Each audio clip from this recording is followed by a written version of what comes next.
गुजरात के इस केस में एक नई वारदात सामने निकल के आई है।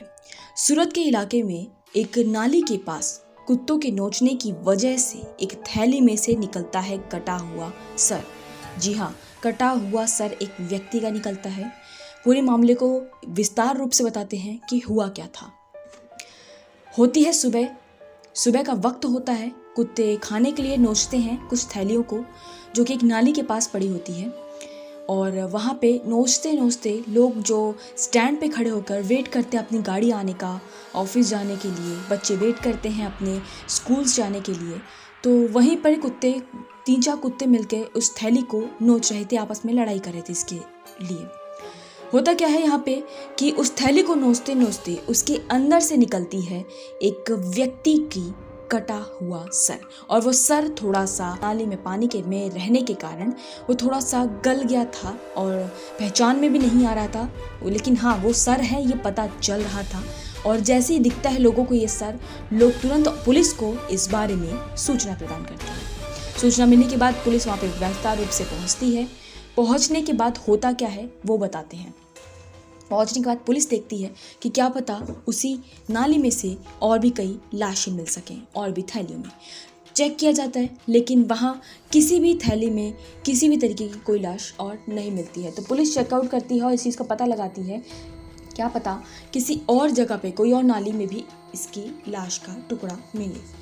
तो फिर चेक करते हैं और उस नाली में से क्या निकलता है, और और जगह से व्यक्ति के हाथ, दोनों हाथ मिलते हैं और दोनों घुटने मतलब मिलते हैं, उसको घुटने के नीचे का हिस्सा इस तरीके से मिलता है। तो पुलिस क्या करती है, उस चीज़ को जांच करती है। वो उसका व्यक्ति का जितने पार्ट्स मिलते रहते हैं अलग अलग नाली में इस तरीके से सर्चिंग होने लगती है, और जैसे ही पार्ट्स मिलते रहते हैं उसको एक बोला जाए स्केलेटन के रूप में उसको तैयार करने की कोशिश करती है। सर रखती है एक जगह पे, एक जगह हाथ रखती है, बाकी सब चीज़ों को रखती है। लेकिन फॉरेंसिक के तौर पर उसका फेस, जो शक्ल, जो चेहरा मिलता है, क्योंकि पता लगाना है व्यक्ति कौन है, तो फॉरेंसिक जाँच के लिए इसको भेज दिया जाता है। सर भेजने के बाद जब फॉरेंसिक की जांच में निकल के आता है कि उस व्यक्ति ने अपने दांतों का, मतलब बोला जाए दांतों का रूट कैनाल करा रखा था। उस व्यक्ति ने अपने दांतों का रूट कैनाल करा रखा था, जिससे ये लगता है कि इसने हाल ही फिलहाल में कराया, ये पता चल रहा था। फॉरेंसिक की जांच में ये निकल के आता है। तो पुलिस क्या करती है, अब 2 पहलू बनाती है, 2 टीम्स बनाती है, जिसमें कि एक टीम पता लगाती है उस व्यक्ति के बचे हुए लाश के टुकड़ों की, और कि वो पूरे शहर में चेक किया जाता है, पूरे शहर के हर एक नाली में चेक किया जाता है। हर एक नाली से एक ना एक उस व्यक्ति के शख्स का टुकड़ा मिलता रहता है। और दूसरी टीम जो है वो फॉरेंसिक की जांच में पता लगाती है कि हाल ही फिलहाल में किन किन लोगों ने अपने दांतों का जो है यहाँ पे रूट कैनाल करा रखा है। तो अब रूट कैनाल के चक्कर में पूरे लिस्ट निकाली जाती है, हाल ही फिलहाल में किन किन लोगों ने कराया है। तो ये लिस्ट काफ़ी ज़्यादा लंबी निकलती है, जिसके पता लगाना बहुत मुश्किल हो जाता है कि कौन है वो शख्स। तो उसके शरीर में, जो उसके शरीर का बॉडी पार्ट्स था, उसमें मिलते हैं कुछ ऐसे तथ्य, सीधी बात बोली जाए, कुछ ऐसे क्लू को ढूंढने की कोशिश करती है पुलिस कि कोई ऐसा जरिया, कोई ऐसा पॉइंट, कोई ऐसा क्लू निकले जिससे हमें पता लग सके कि ये व्यक्ति कौन है। तो पता लगाते लगाते उसके दाएं हाथ पर एक टैटू का निशान था, और उस टैटू के निशान को लेकर वो क्या करता है, वो बहुत यूनिक होता है ना टैटू का निशान। तो वो हर एक छोटे से क्लिनिक से लेके बड़े क्लिनिक में दांतों की जिसने जांच कराई गई, जिसने दांतों का कैनाल लगाया था, सब में दिखाया जाता है, चेक कराया जाता है, पूछा जाता है कि ये व्यक्ति जिसके हाथ में इस तरीके का टैटू था, वो आपके यहाँ से उसने रूट कैनाल करवाया है कि अपने दांतों का। तो ये चीज़ पता चल जाती है, निकल के आती है कि हाँ एक शख्स है जिसका नाम है सचिन, उसने रूट कैनाल कराया भी हाल ही फिलहाल में, और उसके बारे में सारी डिटेल्स, उसकी इंफॉर्मेशन सब निकल के आती है। सचिन, ये बताया जाता है कि सचिन जो है एक व्यक्ति है और ये बिजनौर का रहने वाला है, और हाल ही फिलहाल में गुजरात में रहता है। तो और सीधी बात बताई जाए, वो अपने परिवार के साथ रहता है, जिसमें कि एक उसका छोटा बेटा है और उसकी पत्नी है। सचिन अपने परिवार के साथ यहाँ पे मतलब गुजरात में रहा करता था, और होली की वजह से उसने अपनी वो जो है पत्नी को वो बिजनौर भेज दिया था कि तुम चले जाओ बिजनौर, वहाँ होली का समय है, मैं नहीं आ सकता, मेरे को काम है, तुम जाओ होली बिता के चले आना अपने परिवार के साथ। तो ये इस तरीके की वारदात होती है। अब इस तरीके की वारदात में सीधी बात जब निकल के आती है, जब पता लगता है ज़्यादा और तरीके से, तो ये संदिग्ध मामले में एक चीज़ बात सामने निकल के आती है कि ये सचिन जो है ये अकेले बिजनौर से नहीं आया था। ये पता चलती है बात कैसे, जब पुलिस को वारदात के बारे में पता चलता है कि ये व्यक्ति की, सचिन की मौत हो चुकी है, तो क्या इसकी पत्नी ने इसके बारे में पता लगाने की कोशिश नहीं की? क्या किसी ने इसके घर वालों ने पूछने की कोशिश नहीं की? तो उनको ये लगता है हाल ही फिलहाल में बहुत सारे केसेस हो रहे जिसमें कि पत्नी ने अपने पति को मार दिया इस तरीके से, तो हो सकता है ये केस भी ऐसा ही कुछ हो। तो पता लगाती है, बिजनौर के इलाके में पहुंचती है जहाँ पे उसका घर था सचिन का। वहाँ पूछती है, वहाँ उसकी पत्नी मिलती है, उसकी बेटी मिलती है, उसका देवर मिलता है, मतलब उसका भाई मिलता है छोटा। तो दोनों से पूछा जाता है ये वारदात में निकल के क्या आता है। बताती है उसकी पत्नी कि सचिन ने उसे कुछ दिनों पहले जो है कॉल किया और ये बात कही कि उसका ट्रांसफ़र हाल ही फ़िलहाल में जल्दी से जल्दी बेंगलुरु हो रहा है और वो बेंगलुरु के लिए निकल रहा है, वो जाने वाला है, ये बताती है उसकी पत्नी। और जब देवर से इस बात में पूछा जाता है तो देवर बहुत परेशान था। कुछ दिनों पहले कुछ मैसेज आए थे, कुछ कॉल आई थी, पता नहीं क्या था, लेकिन परेशान चल रहा था। ये पत्नी उसकी बताती है वारदात में कि मुझे मेरे देवर जी को देख के लग रहा है कि भाई ये थोड़ा परेशान है किसी बात को लेकर, कुछ बात इनको पता है, आप इनसे पूछिए।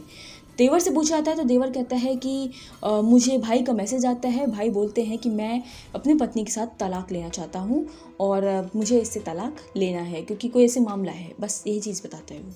तो वो घबरा जाता है और इस तरीके से, क्योंकि उसका बेटा भी है और हाल ही फिलहाल में ऐसे जल्दी डिसीजन लेना, तो पुलिस को शक होता है कि दोनों के पास अलग अलग तरीके के मैसेजेस अलग अलग तरीके से बताया गया है दोनों की वारदात में। तो क्या सच है क्या झूठ है चेक किया जाता है और वो पूछते हैं कि आपने इस बारे में क्यों कंप्लेंट नहीं कराई जब आपको ये चीज़ लगा कि कुछ ना कुछ गड़बड़ है जब कॉल्स करें, क्योंकि उन्होंने बताया जब हम कॉल्स करने लगे सचिन के नंबर पर तो सचिन ने कॉल्स नहीं उठाई हैं कुछ दिनों से, तो हमें घबराहट हुई तो हमने पुलिस में केस करा बिजनौर में। तो वो पूरी कॉपी दिखाते हैं कि हमने बिजनौर में देखो केस भी किया हुआ इस तरीके से, तो दो कॉपी दिखाते हैं तो पुलिस समझ जाती है कि नहीं ये बात सही है, ये लोगों की कोई गलती नहीं है, कुछ और मामला है इसमें। तो पुलिस पूछती है, जांच करती है कि क्या कोई व्यक्ति जो गुजरात में उसके साथ रहता था, कोई दोस्त वगैरह कुछ भी, तो बताओ उस बारे में। तो ये कहती है, सचिन की पत्नी है, ये बताती है कि हाँ हम जो है कहते हैं एक और उनका दोस्त है जिसका नाम है शैलेंद्र, ये नया नाम निकल के आता है शैलेंद्र, उसका परिवार और हमारा परिवार दोनों ही साथ गए थे, वो दोनों बिजनौर से साथ ही गुजरात सूरत में नौकरी के लिए गए हुए थे, काम करते थे, दोनों साथ में ही काम किया करते थे। पूरी वारदात में ये चीज़ बताती है, उसका परिवार और ये सचिन का परिवार दोनों ही साथ में मिला जुला करते थे और आपस में साथ ही ज़्यादातर साथ रहा करते थे, मतलब अलग अलग रहते थे, फिर भी बोला जाए जैसे साथ ही गए थे यहाँ से कमाने के लिए।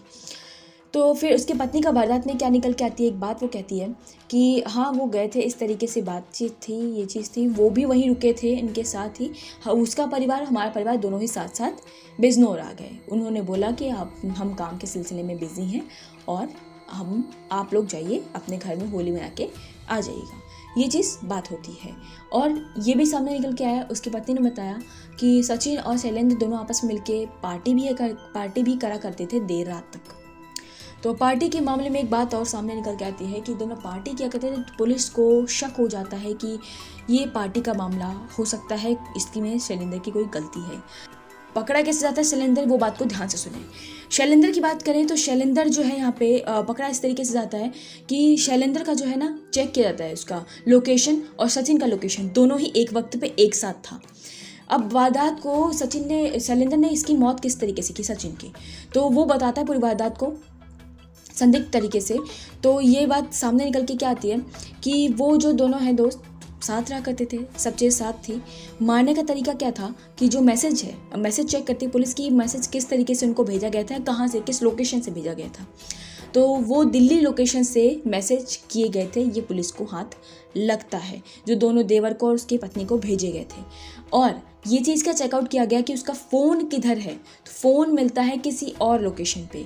और शैलेंद्र ने क्या किया था, उसका जो एटीएम कार्ड था जो अपने साथ रखा करता था सचिन, उसके एटीएम कार्ड की जो चिप थी वो साथ में ही लेके एक बोला जाए ट्रेन के अंदर वो कहीं पे भी चिपका देता है, कहीं छोड़ देता है, मतलब सीट वगैरह पे, ताकि किसी को ये चिप मिले, ये चीज़ मिले जो है एटीएम का कार्ड, और वो कोई चोर को मिले और कोई चोर ट्राई करे, और वो भी किसके नंबर के साथ चिपका देता है, किसके पिन नंबर के साथ, ताकि ये जब ट्रांजैक्शन शो करे, ट्रांजैक्शन का पता चले तो कोई और लोकेशन दिखाए, जिससे पुलिस इन्हीं सब मामलों में उलझी रहे और उसके ऊपर किसी का भी शक ना जाए।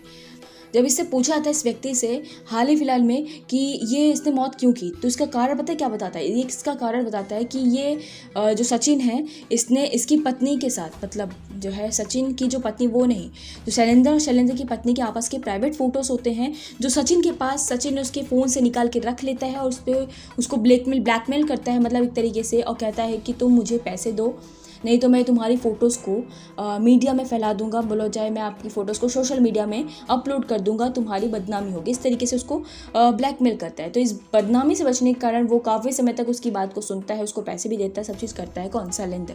लेकिन उससे रहा नहीं जाता, तो वो होली का ही मौका उसे साफ मिलता है कि जब वो उसकी पत्नी नहीं होती साथ में, तो ये लोग अकेले आपस में मिलते हैं और इस तरीके की वारदात को फिर ये यहाँ पे इस तरीके से अंजाम देता है कि उसको मार देता है, उसको खिलाता पिलाता है, रात को नशे की हालत में वो रहता है, उसको मार देता है। उसके बाद फिर उसके शरीर के टुकड़े कर थैली में इस तरीके से बांधता है और शहर के अलग अलग हर एक नहर में एक एक टुकड़े को डाल देता है ताकि पता किसी को भी ना चले। और फ़ोन नंबर्स की वजह से मैं बात बताई आप लोग को कि फ़ोन जो है उसका कहीं और ट्रेस कर देता है और जो उसकी कॉल लोकेशन, जो उसके मैसेज की लोकेशन है वो दिल्ली दिखाती है।